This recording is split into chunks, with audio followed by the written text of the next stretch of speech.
Muy bien, bienvenidos todos a esta nueva sesión de conversatorios para la sostenibilidad empresarial.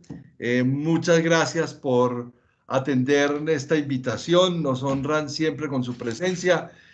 Ahí se irán conectando otras personas que van a llegar, pero por lo pronto, como decimos, honramos la puntualidad. Y ya tenemos aquí a nuestro invitado, un gran amigo, a una persona que aprecio muchísimo por su conocimiento, por sus valores como persona y con capacidades como docente, investigador y sensible frente a los fenómenos sociales y una persona que ha desarrollado toda su vida académica y un gran historiador. Alfredo José Pérez Caballero es un profesor de la Universidad Libre de Cartagena y eh, graduado de Historia y también con posgrado en Historia en la Universidad de Salamanca, y quien hoy nos acompaña en esta conversación. Lo hemos invitado porque para quienes trabajamos en temas de riesgo, y como lo hemos dicho, al querer salirnos de la caja, aquella de la matriz de riesgos, tenemos que tener una visión holística de las realidades.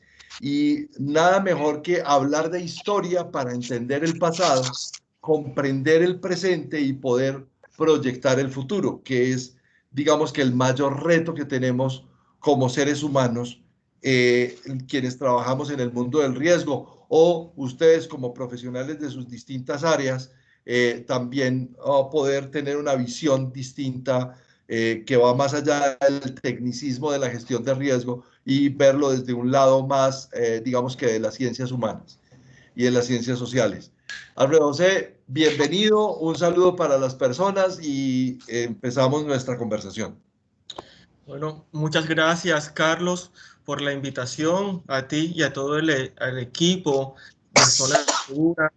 También muchas gracias a las personas que de diferentes latitudes, tanto a nivel nacional como internacional, se han unido a estos espacios de reflexión que son tan necesarios siempre, pero especialmente en estos momentos en el que estamos en una coyuntura histórica de la humanidad, como lo ha sido la pandemia del COVID-19. Entonces, para mí es un placer y una alegría poder compartir reflexiones con ustedes y generar una retroalimentación en torno a todo este fenómeno sociopolítico, económico, salud, psicológico, ético que estamos viviendo en este preciso momento.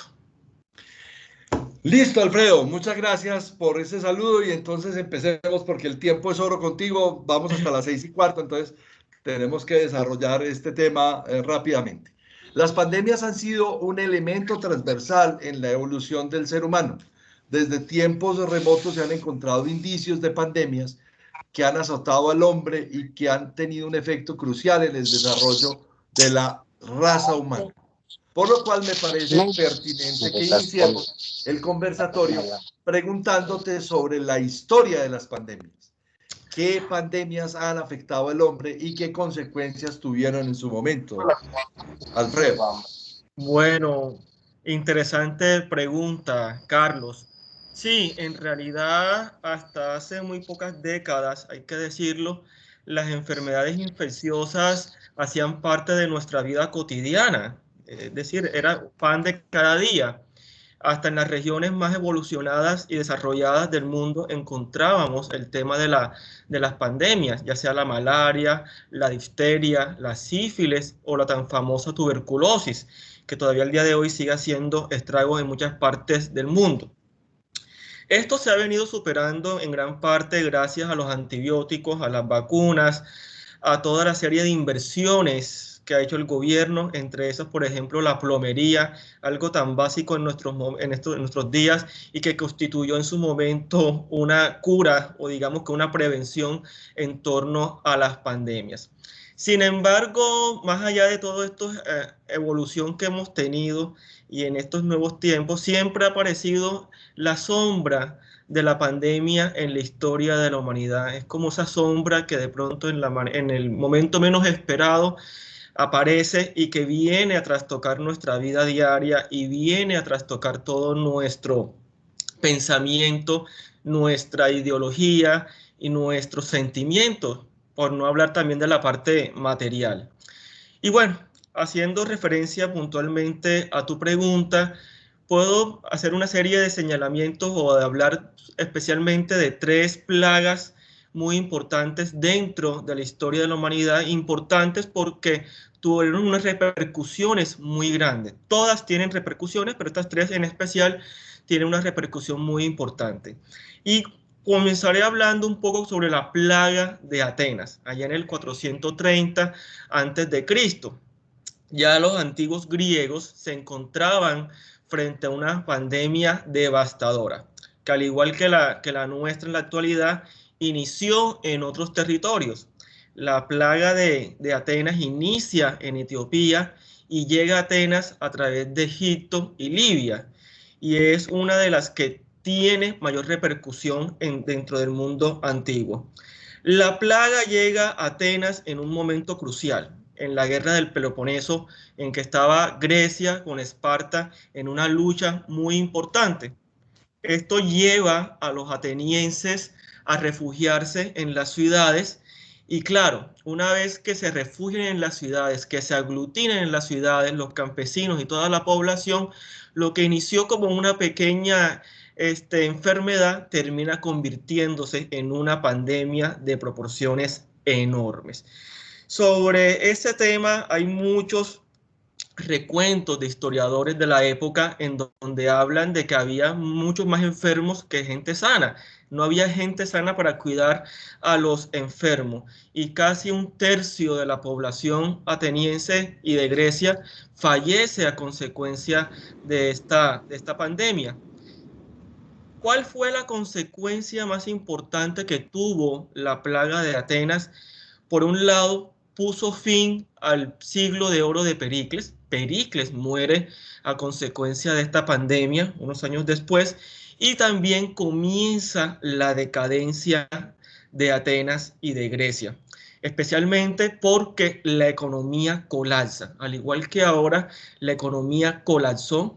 El campesinado que trabajaba la tierra termina muchas veces muerto o refugiado en la ciudad, y finalmente el comercio colapsó en Atenas. Entonces vemos que esta primera plaga, que digamos que está bien registrada en la historia, termina con una de las grandes culturas de Occidente, como es la cultura ateniense.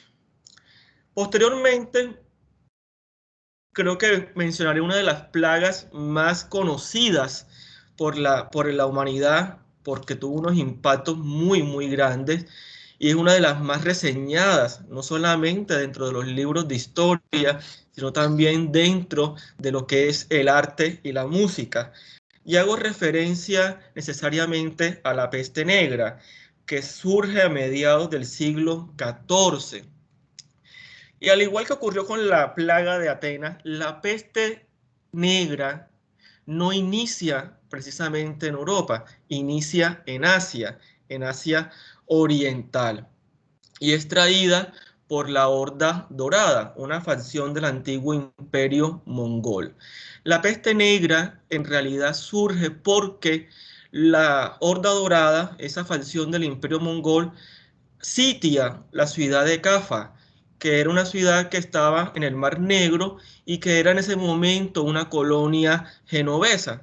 Sitian la ciudad, traían la peste ya de Asia y hacen, creo que algo que yo creo que a nadie se le ocurrió en su momento, lanzan los muertos hacia el interior de la ciudad, desatando la Uf, epidemia.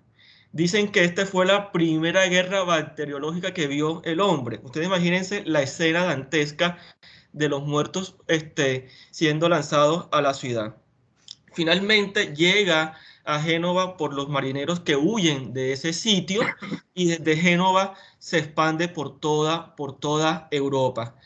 Las consecuencias de la peste negra en Europa fueron dramáticas. No solamente la población europea diezma de una manera casi fantástica, es decir, hay la población de Europa queda casi en la mitad de lo que era antes de la pandemia de la peste negra, pero también unas consecuencias a nivel social. Entre esas vamos a ver que disminuye la fe de las personas, porque se dan cuenta de que tanto los impíos como los piadosos se enferman de la peste, de que los sacerdotes no pueden curar la peste.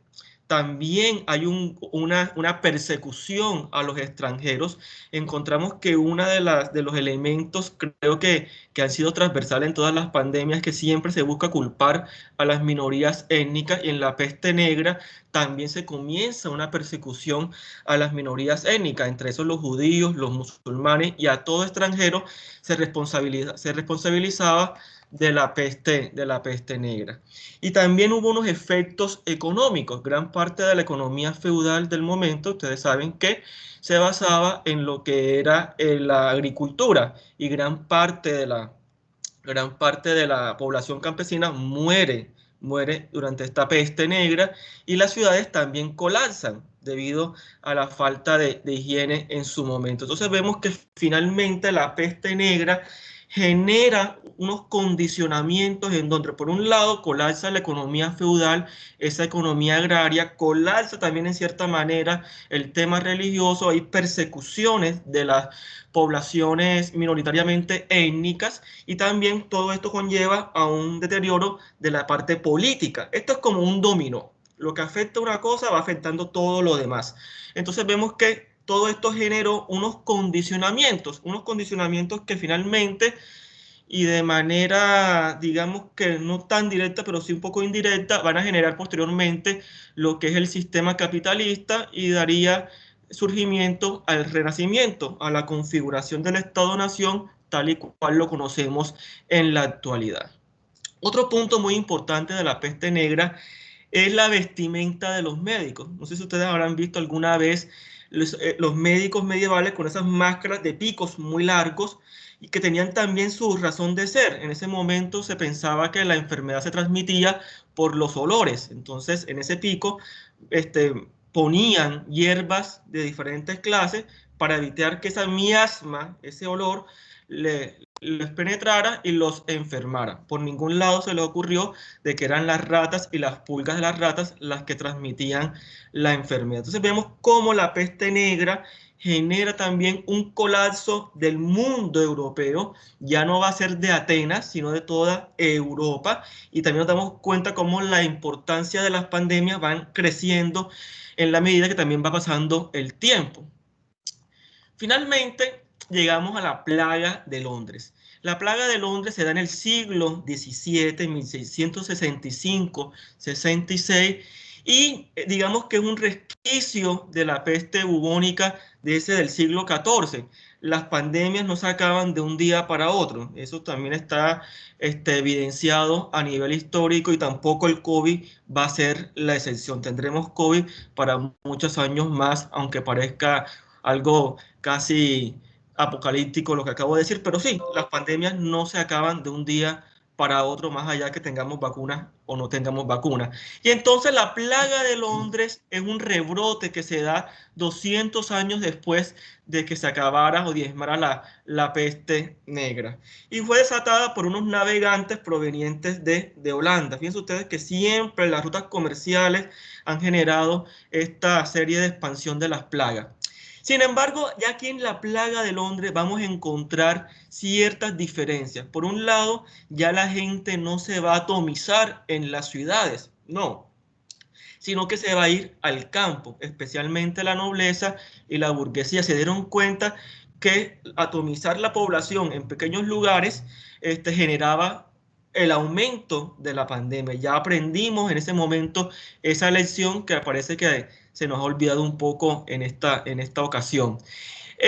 Dentro de toda esta serie de anecdotarios que podemos encontrar de la gran plaga de Londres, la más famosa fue la del joven Isaac Newton. Isaac Newton estaba recién egresado de Cambridge en ese momento y él se va al campo con su familia, una familia acomodada, y en ese año y medio que dura recluido en el campo, encontramos de que descubre o crea la teoría de la gravitación, esa ley de la gravedad. Entonces vemos que ya en esta ocasión vemos que la gente se aísla y ese aislamiento, especialmente para la burguesía y la clase alta aristocrática, les sirve para generar unos procesos cognitivos muy importantes. En este caso, el más famoso de todos y que ha sido utilizado en varios memes a lo largo de este año fue el de Isaac Newton. Hay que decirlo también que Isaac Newton no tenía teletrabajo ni un trabajo virtual en casa. Entonces le dedicó tiempo para poder pensar y generar unos procesos cognitivos que llevaría entonces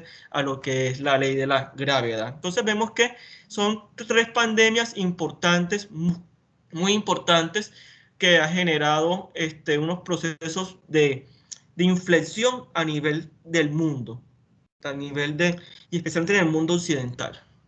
Alfredo, Yuval Harari, que es un colega tuyo que es muy comercial, ¿no? Se volvió súper comercial. En Homo Deus habla sobre los ejércitos invisibles, que las pandemias son ejércitos invisibles que a lo largo de la humanidad han logrado hacer mucho daño, pero también impulsado, tristemente, como las guerras y como las hambrunas, transformaciones sociales. Y, y también el tema de la viruela, pues que nos la exportaron, que nos la trajeron a América y acabaron con todos los aborígenes, también es otra historia. Alrededor de eso hay muchísimas historias, pero yo quisiera que abordáramos más allá de hacer una línea de tiempo sobre las pandemias, porque finalmente todas tienen el mismo, digamos que la misma secuencia lógica. Hay un brote que está generado por una inadecuada relación entre el hombre y la naturaleza, que ahí es digamos que el origen. Luego, la irresponsabilidad del colectivo humano, que finalmente lo que permite es la propagación. Luego, el dimensionamiento de la pandemia el dimensionamiento del virus a través de las fronteras para pasar a otras latitudes y la instalación de todo un fenómeno de cambio en la mente de las personas y también en la economía. Pero, ¿cómo eso ha impactado y ha generado cambios políticos a lo largo de la historia? Bueno, muy interesante pregunta y creo que también la respuesta es bastante amplia en torno a eso. Puedo encontrar múltiples factores en torno al tema político. Y hay que ser muy precisos en esto. Estamos ante la primera pandemia de la época globalizada. Esta es la primera pandemia literalmente globalizada. Ya antes había habido una muy fuerte que no la mencioné en su momento, que es la peste, la gripa española en el 1918 y que tuvo unas consecuencias también muy grandes. Fallecieron entre 50 y 100 millones de personas en ese momento. Sin embargo, el COVID ha sido la primera pandemia de este mundo globalizado, de esta aldea global, por lo cual sus repercusiones van a ser muy particulares y tendrán unas dimensiones muy particulares al resto de las que hayan sucedido anteriormente. A nivel político, me gustaría iniciar con una frase de Giovanni Sartori, perdón, que habla en donde dice, un politólogo italiano muy importante, que falleció hace poco, que la democracia es el régimen político que más depende de la inteligencia de los ciudadanos. Las situaciones excepcionales, no solamente a nivel político, sino también a nivel jurídico, a nivel social, no son propicias de sosiego, no son propicias de moderación. Y especialmente en estos momentos en donde vemos el colapso o que ha venido generándose el colapso de lo que es el Estado social de derecho, del llamado Estado social de bienestar, o estamos en una sociedad post-bienestar, en donde que nos ha costado mucho en estos momentos asumir la fragilidad de los individuos y de la sociedad como tal. Yo creo que para el ser humano actual, para la sociedad actual, ha sido complicadísimo evidenciar lo frágiles que somos a pesar de los adelantos científicos y todo. Pero a nivel político, y volviendo otra vez al derrotero de la pregunta que me haces, vamos a encontrar que uno de los elementos más importantes que se pueden encontrar es que la soberanía estatal se ha fortalecido en estos tiempos de pandemia. Nos damos cuenta que las respuestas de las instancias internacionales ha sido casi inexistente. Por ejemplo, las Naciones Unidas, o por ejemplo, o muy discutidas y debatidas, como ha sido la Organización Mundial de la Salud, que si bien es cierto, pertenece a las Naciones Unidas, tiene una identidad propia y que ha sido cuestionada. Entonces vamos a darnos cuenta que dentro de este proceso de pandemia se ha fortalecido el Estado, que ha venido nuevamente a ganar unas competencias tanto adentro como por fuera. Nos damos cuenta que las entidades supranacionales o multiniveles han venido, no han venido teniendo la respuesta que se esperaba. Ha sido muy debatido en torno a eso, se han generado una serie de críticas en todos los aspectos. Entonces nos damos cuenta que se viene a cumplir lo que Richard Haas ha denominado la obligación soberana. Finalmente han sido el Estado los que han venido a dar respuesta frente a esta pandemia. Son los que han tenido la capacidad de poder movilizar los recursos necesarios para poder responder a las necesidades y desafíos del COVID-19. Entonces, a nivel político, un elemento clave ha sido el proceso de reestatalizar el mundo, cuando veníamos de un proceso inverso, que gracias al proceso de globalización lo que se venía dando era socavar la soberanía de los estados-naciones. Con la pandemia a nivel político, entonces nos encontramos. Se te fue el audio. Se te fue el audio, Alfredo. Ok, se fue el audio, ¿qué habrá pasado? Hay una interpelación ahí importante y es una pregunta. ¿Tú ves en este fenómeno que los bloques económicos, los, las alianzas de libre comercio, los bloques económicos que se han armado, que el G3, que la Alianza Pacífico, que todo, que esto era sigue siendo y siguen existiendo, pero ahora generan un efecto más corto, porque finalmente casi que la sustitución de esos bloques económicos por la soberanía de cada estado y el que cada estado se cierre para poder proteger su economía, hace que el Estado se vuelva casi que el gran hermano de cada una de sus sociedades. Sí, finalmente nos damos cuenta que dentro de este proceso ya encontramos un resquebrajamiento de estos grandes bloques supranacionales que estábamos viviendo desde mucho antes. Como vamos a ver, por ejemplo, uno de los que más golpeado o afectado ha salido de todo esto, yo creo que es la Unión Europea. Ya la Unión Europea venía de una serie de situaciones o de crisis desde el 2004. Tenemos el Brexit, el nonato de la Constitución de la Unión Europea, que finalmente fue rechazado por Francia y otros países. Finalmente vemos que sí, que todo este tema de la pandemia ha generado un resquebrajamiento en toda esta serie de procesos. Sí, evidentemente sí, y es innegable esa situación. La situación. Por eso que les decía, finalmente lo que encontramos es que la soberanía se fortalece. Por ese lado, yo creo que a nivel político, una de las grandes enseñanzas que nos da la pandemia es que finalmente la soberanía sigue siendo una piedra angular dentro de los estados-naciones. Finalmente, por más entidades supranacionales que puedan existir en el mundo, la soberanía de cada estado es fuente fundamental para la generación de bienestar y para poder enfrentar estas situaciones que de otra manera fueran imposibles. Otro Ahora elemento. nos ponen en situación, eso nos pondría en una situación de riesgo muy grande si los estados de los gobiernos de las naciones no son asertivos en sus manejos, porque finalmente si un estado, por muy fuerte que sea, o por muy estatizadas que estén las variables de la economía o las variables sociales, si un estado no tiene capacidad de auditoría o de control sobre sus ciudadanos y sobre su misma organización, pues nos vamos a enfrentar también a otra realidad, y es que la insuficiencia del Estado para resolver los problemas locales.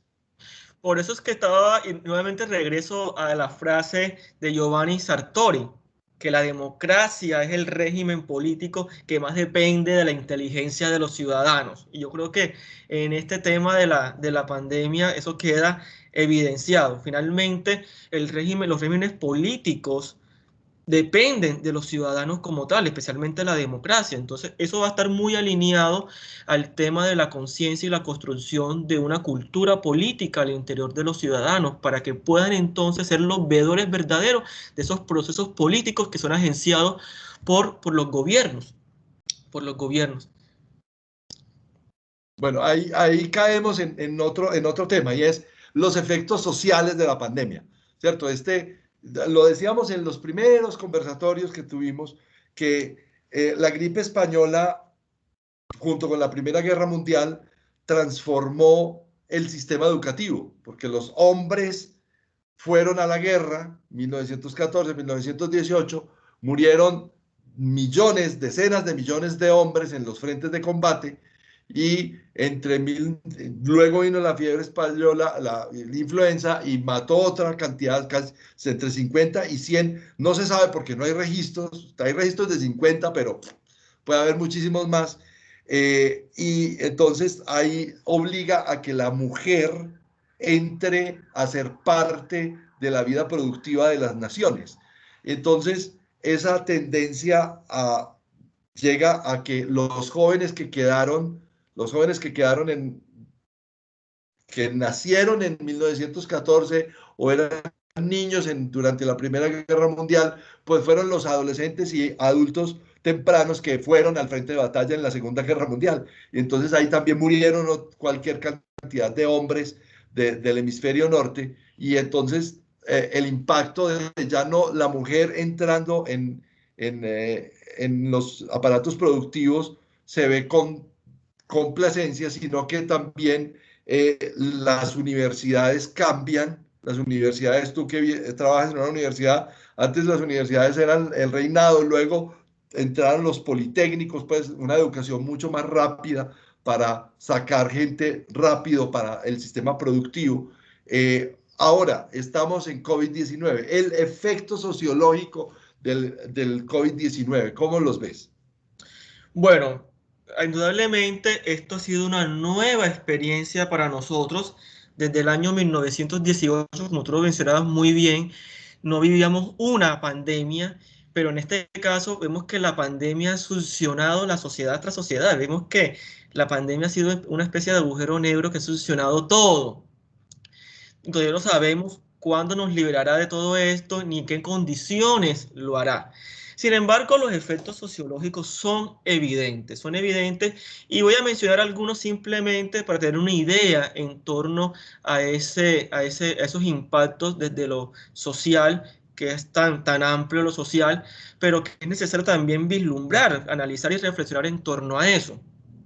Yo creo que uno de los procesos más importantes a nivel sociológico y que está muy ligado a lo que estábamos hablando hace un momento en lo político, porque como te decía, esto va en cadena, esto es una cadena, son vasos comunicantes todos estos temas que estamos trabajando, es el proceso desglobalizador en el que estamos viviendo.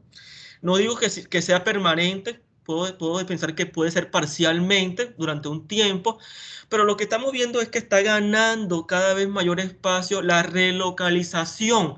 Se están acortando las cadenas de producción y en gran medida se debe a que los estados y la sociedad se están viendo la importancia o están redescubriendo la importancia de mantener ciertos suministros a la mano.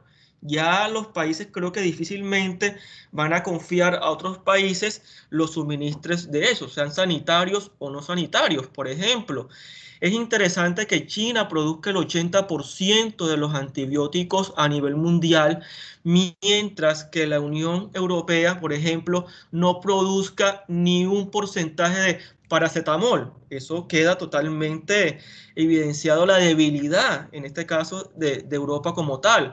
Pero también esas necesidades de mantener seguros los suministros de alimentos, de energía, la ciberseguridad. Yo creo que las empresas se están pellizcando y tú que trabajas dentro del medio empresarial te darás cuenta de que las empresas se están pellizcando. No podemos depender de suministros que vengan de latitudes tan altas, tan lejanas, perdón, tan lejanas. Y eso también está modificando mucho las cadenas de producción.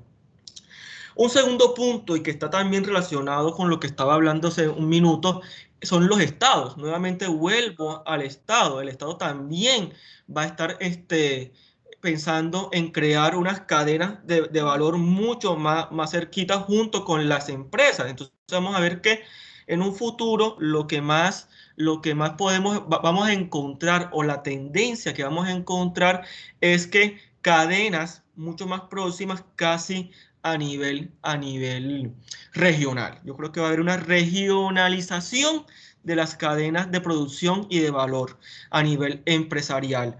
Y un elemento que también es necesario tocar desde el punto de vista sociológico lo constituye lo que es la digitalización. Tú decías un ejemplo muy claro, cómo la pandemia de la gripe española genera y transforma un poco el rol de la mujer dentro de la sociedad, la educación, y genera trastoca todo eso. También la pandemia del COVID ha venido generando una serie de modificaciones a nivel social muy importantes y que están ligadas, en este caso preciso, a la digitalización. Necesariamente nos hemos visto obligados al aprendizaje masivo en el uso de las tecnologías, de la información y de la comunicación. Eso ha sido algo evidenciado. Nos hemos tenido que alfabetizar digitalmente, tanto las empresas como los hogares. Finalmente, la parte digital ha sido esencial para la educación, para las empresas, pero también para la sociabilidad. Finalmente, las redes sociales han cumplido un papel muy importante dentro de este confinamiento en el que estamos viviendo desde el año pasado.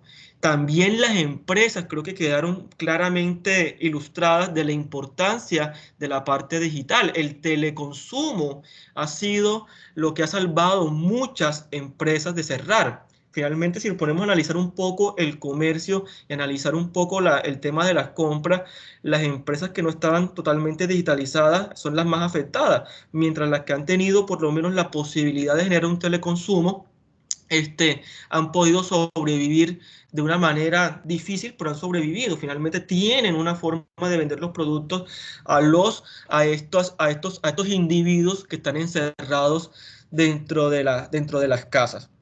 Pero también ha habido otro impacto a nivel social y es un impacto que está más ligado al tema psicológico. Finalmente, el individuo es tanto materia como parte sentimental, emocional y mental. Y también a nivel sociológico vemos que el impacto psicológico que ha tenido la pandemia ha sido muy, muy grande e importante, sobre todo con el tema de la ansiedad. Yo creo que uno de los elementos que más ha impactado a la sociedad ha sido el temor, la inseguridad, no poder tener un control sobre los acontecimientos, sobre esa amenaza personal que finalmente no podemos por ningún lado enfrentar. Yo creo que ese ejército invisible del que tú hablabas hace un momento nos atacó y nos dejó indefensos. No teníamos armadura suficiente para defendernos en torno a eso. Entonces lo que ha venido generando es una ansiedad y un miedo que en cierta manera también ha venido a desorganizar las conductas y la sociedad como tal. El miedo a la infección, al contagio, todo eso ha generado una angustia colectiva y también a nivel personal. No hay un plan Alfredo, fijo ni preciso en torno a eso. hay un tema y que también lo decíamos hace muchos conversatorios, y es que el cambio de las formas de comunicación entre los seres humanos, el relacionamiento entre los seres humanos, no el teleconsumo, el trabajo remoto, la digitalización, claro, son, digamos que las tendencias macro, pero hay cosas pequeñas en detalle que se nos pueden escapar en el análisis. Y es, por ejemplo, cómo las sociedades del hemisferio norte no son proclives al arrumaco, a la carantoña, a la caricia y a la proximidad física. Eh, pero ellos aprendieron a partir de las pandemias el hecho de que el contacto físico directo no era profiláctico. Y por Claro, eso cuando uno se relaciona con personas del hemisferio norte, pues ese exceso de cariño tropical que tenemos nosotros los latinoamericanos se les hace exóticos a ellos, a veces hasta agresivo, y nosotros los vemos apáticos a ellos, pero es un efecto sociológico en el comportamiento del colectivo humano a partir de las pandemias. ¿Qué va a claro. pasar? ¿Qué va a pasar? ¿Cómo se va a instalar eso en nuestra sociedad? ¿Cómo lo ves en función de presente y futuro? Bueno, los temas culturales, como ese relacionamiento de que tú hablabas, que somos tan afectivos, a veces demasiado afectivos entre nosotros mismos, no va a cambiar de un momento a otro. Eso va a ser imposible porque los cambios culturales entrarían en los procesos de larga duración que llamaba Fernand Braudel, que son casi imperceptibles. Lo que ha ocurrido, por ejemplo, en Europa y los países nórdicos, que han sido procesos que llevan siglos, que han vivido y que han llevado de pronto una individualización mucho más grande que la nuestra. En la actualidad ha sido complicado y nos damos cuenta que la gente tiene problemas para mantener el aislamiento y eso vemos que Y eso lo vemos evidenciado que a pesar de las circunstancias se hacen fiestas clandestinas, porque finalmente a nivel cultural es la necesidad de ese contacto, de sentir afecto, de sentir ese calor humano. Entonces, en un presente cercano veo complicado que eso cambie de manera radical. Lo que sí nos enseñó y, y se va a poner lentamente en práctica es que unos elementos de bioseguridad van a estar presentes dentro de nuestros imaginarios. Yo creo que, por ejemplo, el uso de alcohol, la limpieza, el mantener ciertos elementos desinfectados y ciertas condiciones de bioseguridad, de pronto eso sí se va a ver un poco más seguido en la actualidad. Pero que modificar nuestra percepción y nuestro relacionamiento en estos momentos, yo creo que no, todavía no estamos en ese punto, todavía no hemos logrado llegar a ese punto. Además que es un proceso, como te decía, de larga duración que se va a ver entre 60, 50 años. Como te decía, la pandemia no se va a acabar de un día para otro y esto va a ser una constante en nuestras vidas a lo largo del tiempo, por lo cual yo creo que dentro de unos décadas más adelante podremos ver que ya hemos tenido un poco hemos aprendido de la experiencia y vamos a poner un poco menos, vamos a ser menos efusivos al momento de relacionarnos entre sí.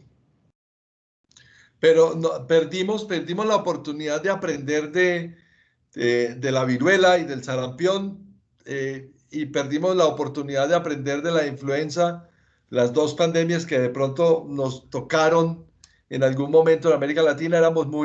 Estábamos muy niños todavía como naciones. Entonces, esta es la primera pandemia que nos toca como sociedad, digamos que industrializada, para no decir que civilizada. Pero, ¿cómo ves entonces el tema de los escenarios internacionales? O sea, aquí las grandes multinacionales, Zoom, Microsoft, son grandes beneficiados de esta realidad. Pfizer, todo el tema de healthcare, o sea, esa supranacionalidad de las multinacionales versus la indefensión de los estados.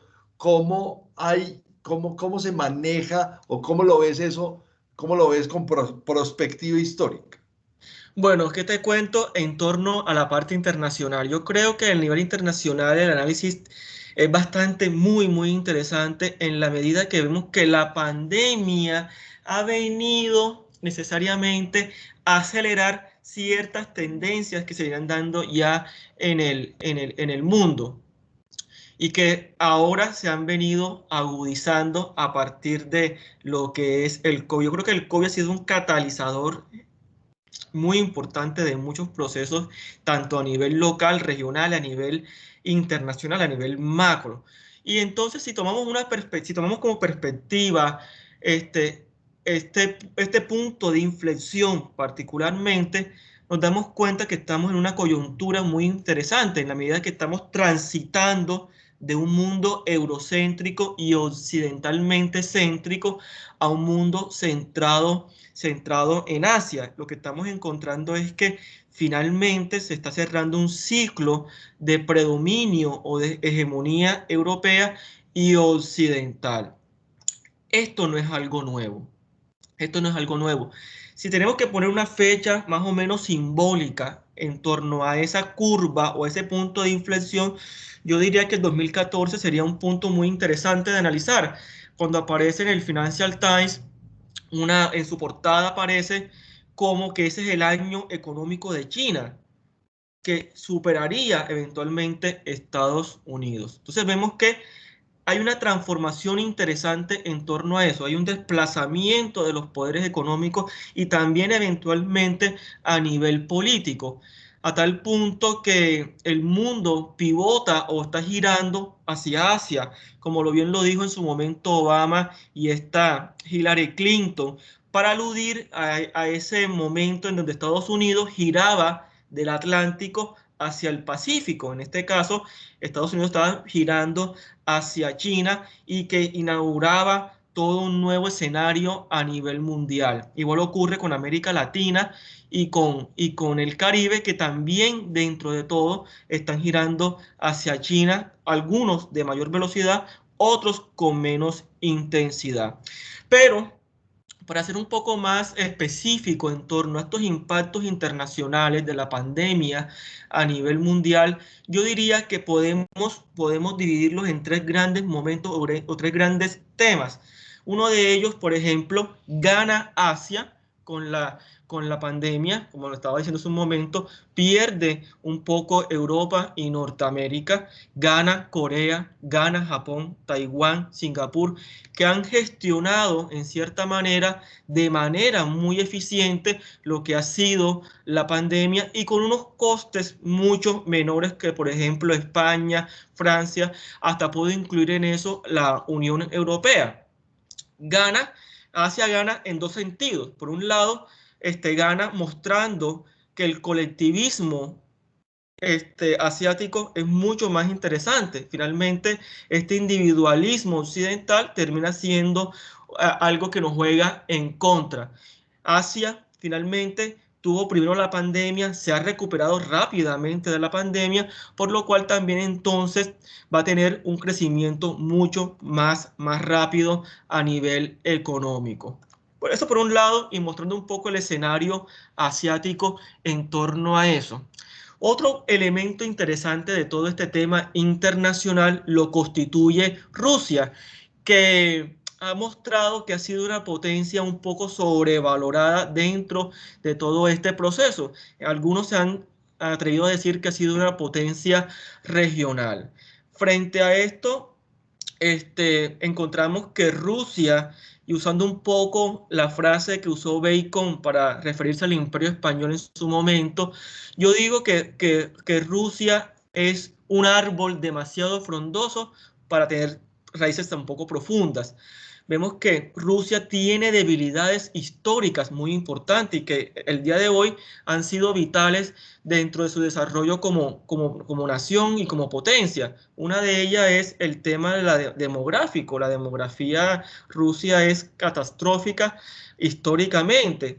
También el PIB es muy parecido al de Italia, pero Italia tiene 140 millones de habitantes menos.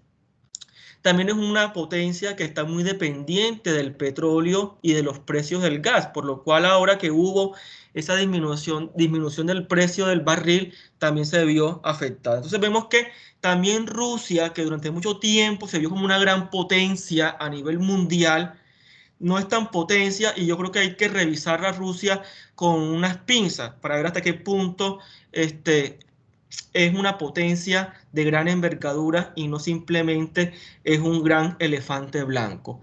Y otro elemento claro que yo creo que ya lo hemos venido tratando a lo largo de la charla ha sido que se ha afectado la Unión Europea. Ya vemos que la Unión Europea, y se los decía hace un momento, ya venía con una serie de procesos, digamos que complicados desde el 2004. Entre esos, por ejemplo, como les decía, una ampliación de la Unión Europea complicada. Es evidente que el ingreso de Hungría y Polonia a la Unión Europea ha sido complicado. El rechazo a esa constitución de la Unión Europea ha sido complicado. El Brexit, que tan famoso ha sido también. Y finalmente, como estocada final, llega la pandemia. Entonces vemos que finalmente nos damos cuenta que la Unión Europea ha venido perdiendo gran valor, a tal punto que se ha criticado mucho el papel de la Unión Europea dentro de todo este proceso en contra de la pandemia. Es decir, finalmente, como les decía al principio de este conversatorio, han sido los estados europeos los que han dado solución a la pandemia al interior de sus propios países. Y finalmente, a nivel internacional, no podemos dejar de lado lo que es África y América Latina. ¿Qué pasa con África y América Latina? Bueno, la otra vez estaba leyendo un texto en torno a América Latina y decían, América Latina no tiene nada y no se espera nada de América Latina. Finalmente, América Latina, a las crisis políticas que ya veníamos sufriendo y económicas, se nos agudiza entonces lo que es el tema sanitario, lo que ha generado unos colapsos en todos los espacios. Y también encontramos muchos gobiernos que han utilizado la pandemia para hacer propaganda política, tanto los gobiernos que están en el poder como también las facciones disidentes de ese gobierno. Entonces vemos que finalmente la pandemia, por un lado, ha venido a socavar mucho más la sociedad y la economía de América Latina y también ha venido a atizar muchos procesos políticos que se venían dando desde hace tiempo. Yo creo que América Latina ha sido una de las regiones más afectadas a lo largo del tiempo y en la pandemia no ha sido la excepción. Finalmente, con la pandemia también ha venido generándose un tema de afección a nivel económico, político, en los derechos fundamentales, a nivel social. Alguien decía, Alfredo, que aunque América no tiene nada y no va a aportar nada, nosotros somos el terreno, las tierras más fértiles del planeta Tierra, ¿cierto? Fértiles a escala mediana o a escala pequeña y que podríamos convertirnos, si lo vemos como una oportunidad y la aprovechamos, desde luego, en la despensa de alimento de agroindustria del resto del mundo, al menos del bloque americano y algo de Europa. Pero, pero ahí hay un tema que ya raya con las decisiones políticas, pero también con la nueva ética, ¿cierto? La nueva ética, o sea, la bioética, la ética política, la ética económica, que también vienen a impactar ahora a esta realidad. Eh, Poco se habla de ética ahora en este mundo de post-COVID, pero es bien importante hablar sobre ese tema para ilustrar a nuestros contertulios del tema. Gracias, Carlos. En verdad es una pregunta que me sirve para hablar de un tema que ha sido como que irrelevante muchas veces dentro del contexto de la pandemia. Se habla mucho de lo económico, se habla mucho del tema psicológico, afectivo, social, pero el tema ético que es tan importante y especialmente el tema ético en estos momentos yo creo que es crucial para poder hablar de esa nueva realidad que mencionas, de esos nuevos tiempos que surgen después de la pandemia. Vemos que finalmente el coronavirus ha puesto en evidencia la fragilidad y la vulnerabilidad de las personas y de los países. Esa autosuficiencia no existe como tal. Vemos que somos interdependientes tanto a nivel local como a nivel global.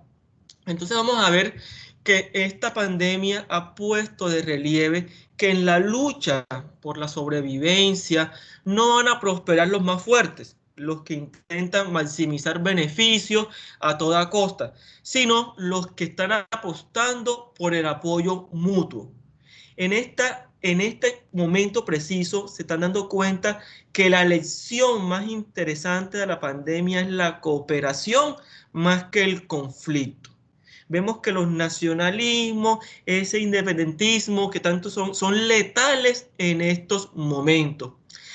Frente a esta crisis social, económica, el aumento de la pobreza, la caída del empleo, el descenso de la productividad, el peligro de las prestaciones sociales, de los derechos fundamentales, nos encontramos que la ética tiene que dar respuesta frente a esto. Y también frente a esa ética va unido de la mano, que va agarrado de la mano, lo que es la responsabilidad social empresarial. Lo que es la ética y la responsabilidad de las empresas son más necesarias ahora que en cualquier otro momento de la historia de la humanidad. Se necesita hacer su parte, necesitan hacer el bien, mostrar un buen hacer. Entonces encontramos que finalmente y especialmente haciendo una referencia muy puntual con las empresas tienen que asumir un papel protagónico en todo esto, en ese aumento de la productividad, en la creación de una riqueza material, pero también inmaterial, la creación de trabajo, crear una economía basada en lo social, una economía social de mercado que viene a buscar es un crecimiento equitativo, viene a crear un crecimiento en donde todos van a ganar. Suena un poco utópico, pues cuando uno habla de esto suena un poco utópico y un poco fantasioso, pero si nos damos cuenta que la idea ahora y la meta de todas las empresas y de todas las sociedades es ¿cuál? Reducir el hambre, la pobreza, el desempleo y crear unas economías mucho más estables. Yo creo que eso es necesario tenerlo en cuenta.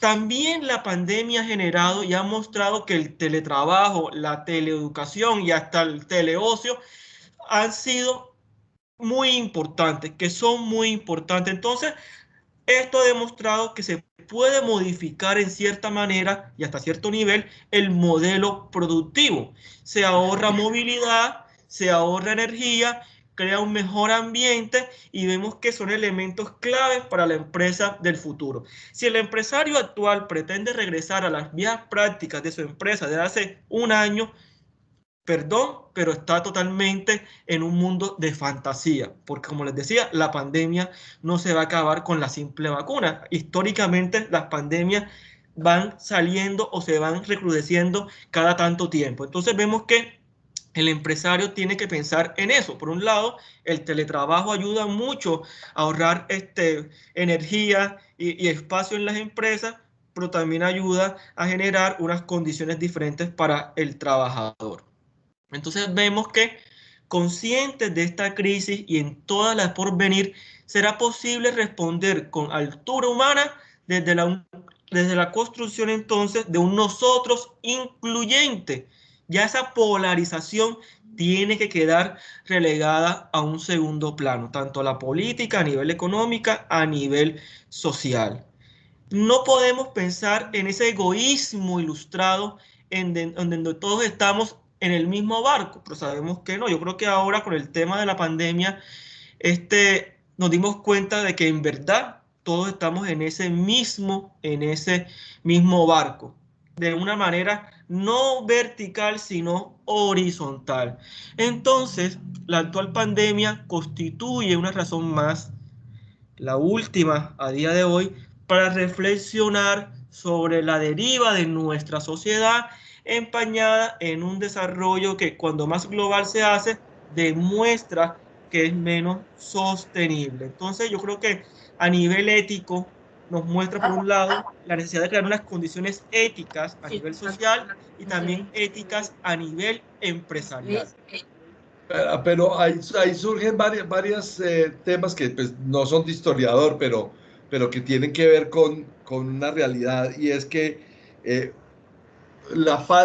cuando el, el Estado o las empresas pierden el control, digamos que territorial, ¿cierto? No estamos metidos dentro de una oficina, no estamos metidos dentro de un edificio, la comunicación puede ser más fluida a través de estas redes sociales. De otra manera, no te hubiera podido invitar a sentarnos las personas que están aquí. Aristides no hubiera venido desde Lima a sentarse con nosotros a conversar sobre el tema, para poner solamente un ejemplo.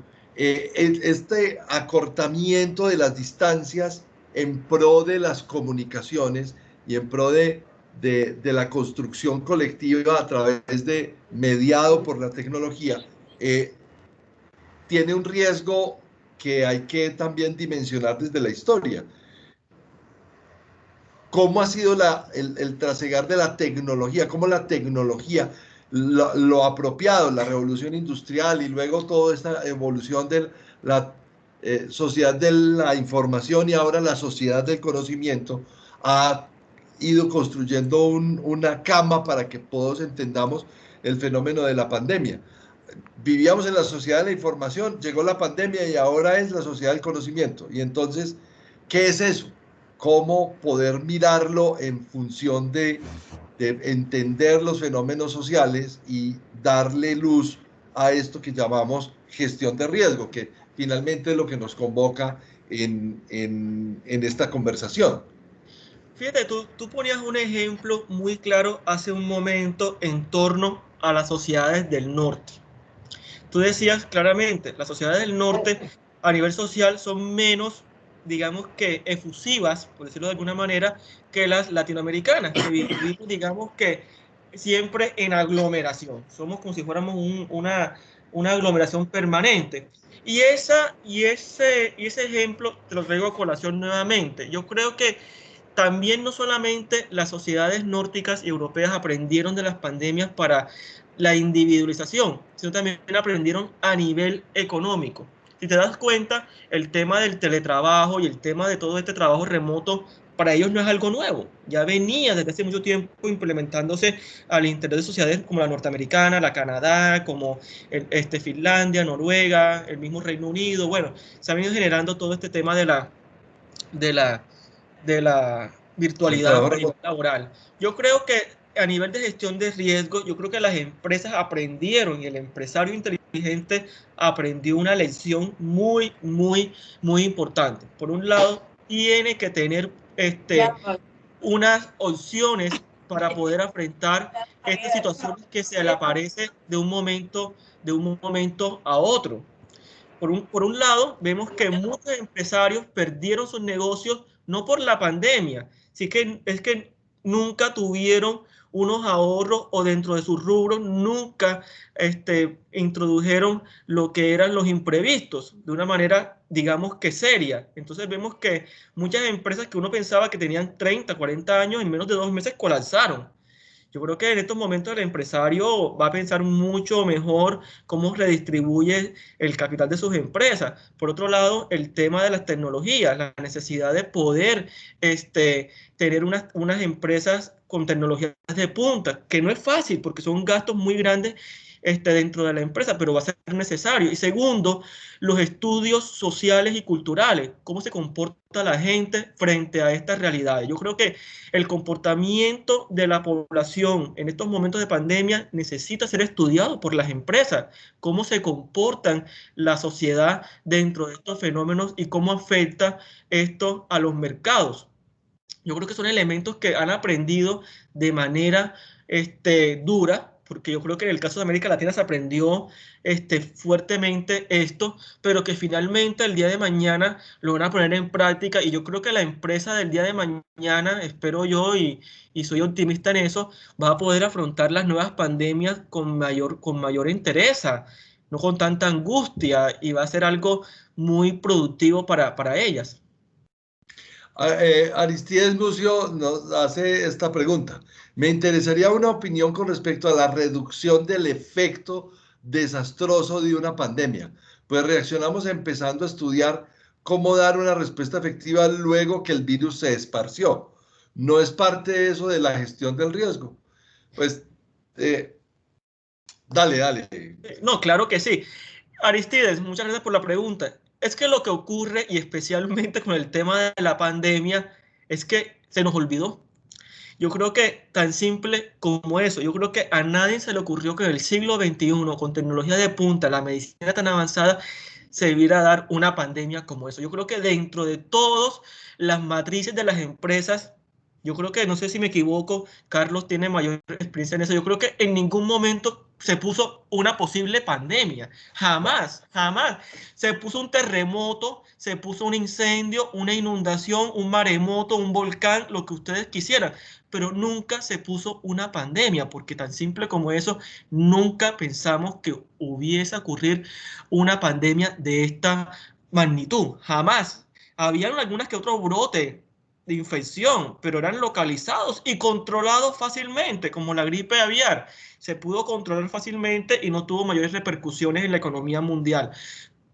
Pero una pandemia globalizada nunca la hubo.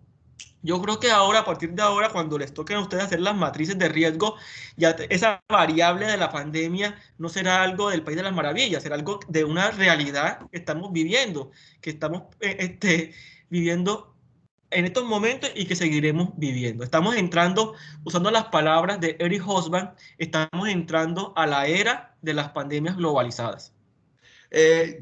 Uno de los motivos por los cuales te invitamos a este escenario, de pronto muchas de las cosas que hablaste o hemos conversado están reescritas de otros conversatorios, pero una de las motivaciones para invitarte a este conversatorio ha sido precisamente eso, que en realidad nosotros vemos como gestores de riesgo que los gestores de riesgos muchas veces no, como siempre estamos mirando en la incertidumbre hacia adelante, a veces despreciamos la historia. Y tener un conocimiento profundo de la historia te permite poder incorporar esa experiencia, ese conocimiento y esa información a tu percepción del presente. Y es lo que nos has ayudado a entender en esta conversación. Yo quiero invitar a quien del grupo a hacer preguntas a Alfredo, porque ya son las 6:05 y no tenemos sino 10 minutos del tiempo de Alfredo para esta conversación. Entonces, aprovechar para fusilarlo, para fusilar al historiador y que nos ilustre con su conocimiento. Jaime Nao hizo una acotación temprano que te la voy a leer, ay, que se me hizo Jaime, que si las pandemias pueden ser inducidas. Bueno, como inducidas que el virus creado, bueno, frente a esta pandemia, especulaciones al respecto ha habido mucho.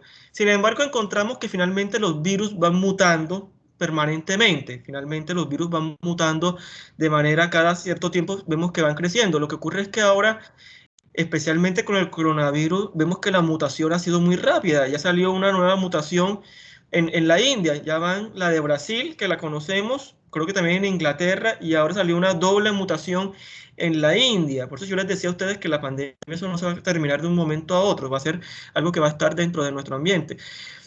¿Puede ser inducidas?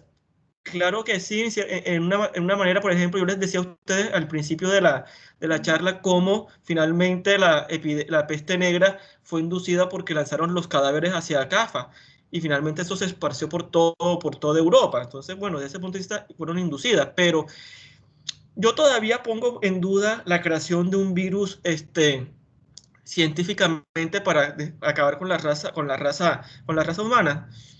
Las hay especulaciones en torno a esto, han salido miles de especulaciones, pero personalmente yo creo que este virus, y esto es mi opinión personal, este virus ha sido una mutación ya de virus anteriores, que en estos momentos tuvo un gran impacto, sí, pero que finalmente todas las pandemias han tenido en su momento grandes impactos.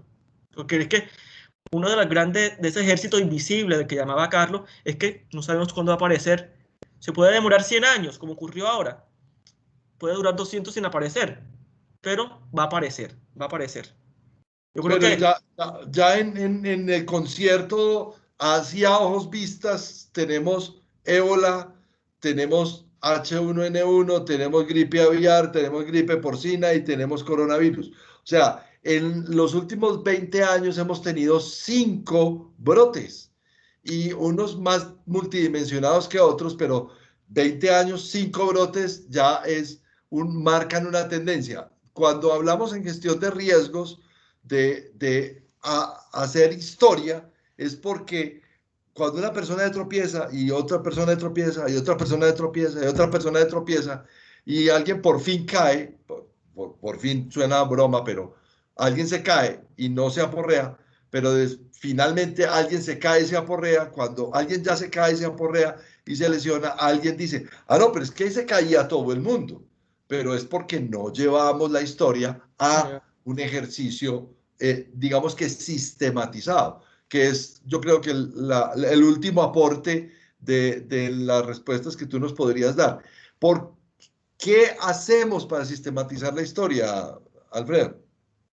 conocerla, es que finalmente la historia está sistematizada, está en los libros de historia. Lo que ocurre es que simplemente, tú decías, llevamos cinco virus fuertes en el mundo desde hace 20 años, pero a veces es que no hilamos, no creamos hilos conductores, pensamos que son hechos aislados y no pensamos como en realidad debe ser, no pensamos en verdad como un sistema. Entonces yo creo que en estos momentos hay que pensar como un sistema en donde estar muy pendiente de qué está pasando y crear lazos comunicantes, un hilo conductor.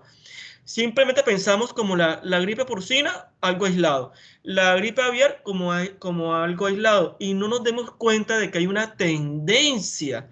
Solamente la pudimos vislumbrar a partir de esta última, pero es que sí hay una tendencia dentro de todo este proceso de las enfermedades y de los brotes infecciosos a nivel mundial.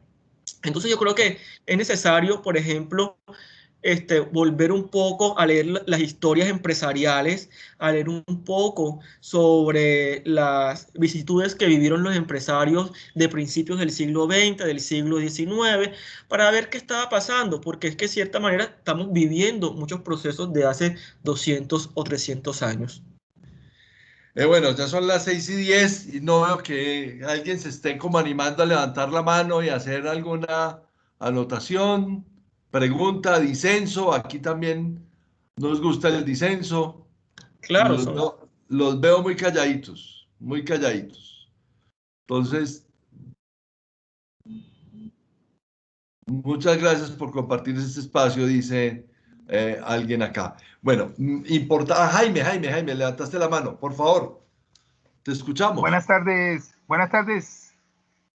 Buenas tardes, Jaime. Sí, señor, ¿cómo estás? Y buenas tardes, Carlos. Muy rápido, no, yo tenía la pregunta, pero creo que fue clara para los que estamos en esta hermosa profesión de los riesgos, que solo sintetizar, y lo dijo Carlos también y lo dijiste vos, el tema de la historia. Yo creo que esto nos da una reflexión de que en gestión de riesgos tenemos que tener, o sea, conocer los antecedentes, conocer la historia, porque desafortunadamente a veces cuando elevamos o hacemos ejercicios de controles de riesgos, no tomamos en cuenta el tema histórico. Entonces yo creo que muy transversalmente pues veo la enseñanza de este conversatorio, de que tenemos que ser muy acuciosos del tema histórico, porque no tenemos que esperar a que, sí, estamos viendo la incertidumbre, pero también podemos anticiparnos a muchas cosas. Muchas gracias. No, a ti, Jaime. Pues gracias, Jaime. A propósito de los orígenes de las pandemias, tenemos entre el repertorio de invitados, vamos a ver cuándo nos coordinamos con agenda, a Héctor Delgado, un veterinario, zootecnista, investigador de producción animal, un talento colombiano que vive en Canadá y que es un investigador de cómo se hace producción animal limpia, entre comillas, limpia, pues porque la producción animal limpia es bien complicada. Pero lo estamos invitando para que hable con nosotros sobre cómo la relación entre el hombre y el animal y entre el hombre y los alimentos ha sido un generador de riesgos para la sociedad. De pronto es un tema muy capilar o de pronto muy detallado, pero sí nos da luces y nos van a dar luces en esa conversación de cómo nosotros dentro de nuestras organizaciones, el tema de la zoonosis, el tema de la asepsia en la relación con los animales, hace que se creen barreras de protección y de prevención para futuras pandemias y de cómo las empresas tenemos que empezar a entender esa relación entre el hombre y el animal como un equilibrio para la naturaleza y para, obviamente, la sociedad en función de prevenir este tipo de fenómenos. Son las 6:14. Alfredo, no me queda sino darte las gracias. Yo sé que el espacio es muy corto, hay historia toda la que uno podría contar. pero el tiempo en televisión es corto y la gente no tiene, tiene también muchas actividades que hacer, tú también, nosotros. Entonces, te agradezco infinitamente tu presencia, gracias por acompañarnos, Gracias. esperamos tenerte pronto en otro escenario y bueno, una feliz tarde y que te vaya bien en tu clase ahí ahora que Muchas empieza ya. gracias, Carlos. Para mí un placer y nuevamente cuando gustes. Para mí es un placer poder compartir estos temas y espacios con ustedes. Muchas gracias. Entonces, la invitación es para dentro de 8 días, que es jueves de festivo, no tenemos conversatorio, pero vamos a tener un conversatorio el jueves después de Semana Santa y vamos a hablar sobre responsabilidad social empresarial y gestión de riesgos, precisamente. El nombre del conversatorio es muy bonito, se llama Ayudar es una nota.